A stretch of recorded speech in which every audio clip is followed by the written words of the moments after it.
Hey, so before we get into this video, I just want to say that this was originally going to be part of the game about digging a hole supercut that I've got going up hopefully by the end of this week, but probably not, over on my main channel, which is going to be linked in the description. And it was recorded live over on Twitch, which will also be in the description. And originally it was this, and then it was followed immediately by the Dead by Daylight video that I posted a little over a week ago. But I didn't like the Dead by Daylight bit. It didn't really fit with what I was trying to do, so I took it out. And now I'm feeling the same way with this. So I took it out, but it's still 10 minutes, and it's a good amount of content. So I thought I might as well keep it on the second channel. I'd like to thank you for being here. I'd like to thank you for watching, and I'll see you next time. Social credit deducted. Gosh, I think I was still working for Target last Memorial Day, and I had to close. God, I hate Target. I disliked Target before working there, and then I worked there, and now I hate it more. Never been to Target? It's like one of the largest grocery store chains on the planet. Not even just a grocery store, just like a supermarket. I mean, to be frank, you're better off not going there. It's all just pandering bullshit and predatory workplace practices. Or consumer practices, I should say. Underpaying everyone, underpaying all their staff, overworking them. Never had takeaways for richer. That's fair. That's fair. It's not exactly. I mean, when I worked there, when I started working there, they had the name, their store brand chips. I don't remember what they were, but they were pretty freaking good, and they were like $2 a bag, and it's a fairly full bag. And then by the time I quit, they raised it up by 2 cents, and I was pissed. From like $1.99 to like like $2.01 or something like that, and that did not go unnoticed by me. And like we weren't allowed to call them customers in the open. We had to call them guests, which is cringe as fuck. Yeah, no, it's super weird. And then, like, if you accidentally called them... You haven't saved the game for 30 minutes. You know, that's probably fair. And you got scolded if you called them customers over, like, the microphones. Because calling them customers feels unwelcoming. It's like, nobody fucking cares. The customers don't actually care. You can call them clients... And they're just gonna be like, I'm just here to buy fucking toilet paper and dog food, dog. Probably leave if they called me a guest. Yeah, it feels like an overstep. Like, it feels like being called a guest makes it feel like I'm allowed in here, not that I can just, like you've invited me here or something. It feels like the antithesis of what you're trying to accomplish by calling them guests instead of customers. Back in the day, Target also used to have the Target Cafe, which was this. I never had anything from there, but it was like this little third place. This, I don't remember what it's called exactly, but it was just like this little place where you could go, and it was essentially almost like a small restaurant or diner built into the store. Really fucking helps with the social crisis we're going through, of like not having places to just go to be at. Costs too much money. I mean, maybe, but it's also like I wouldn't be surprised if it did make money. They just didn't want to fucking deal with it.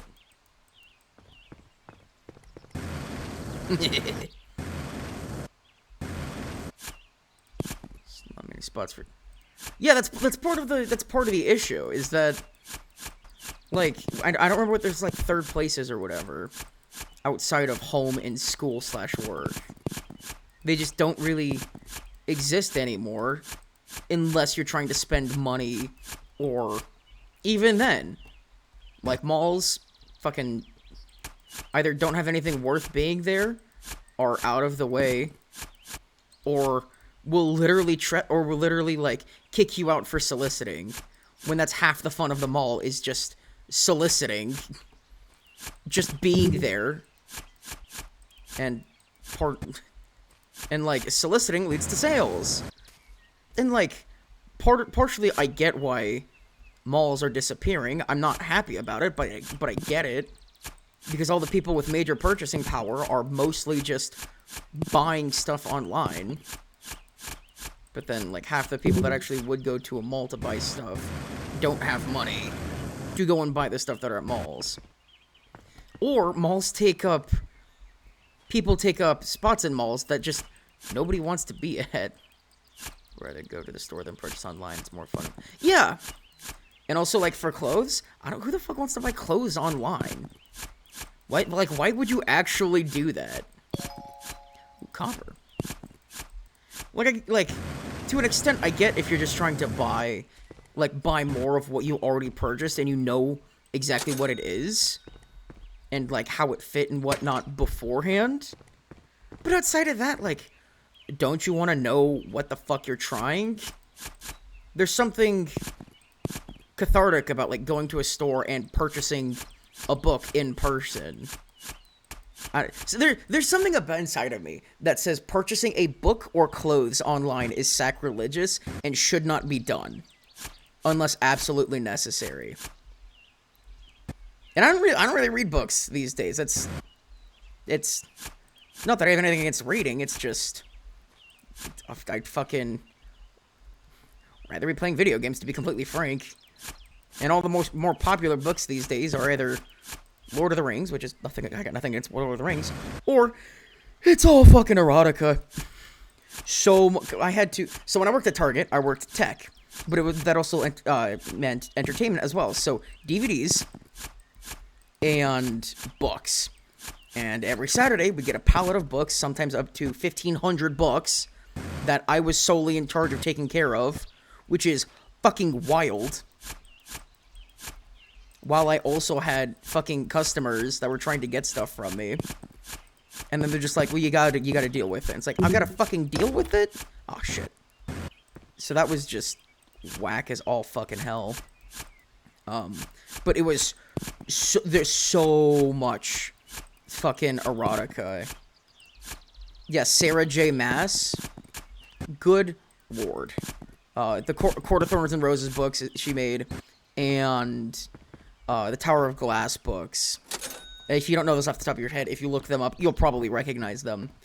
But just, it was so much, like, female-oriented erotica that just sold so much. Those, the Fourth Wing books. Spicy Dragon books. Okay, it's like, they were like Aragon if they're constantly having sex. The Dragon Riders, not the... That's, like, all I know about those books, and to be frank, that's all I really care to know about. And then people say men be freaky when women are literally reading their porn in public without covering the titles or anything. Just talking about it on Book Talk, and just displaying those covers for everyone to see.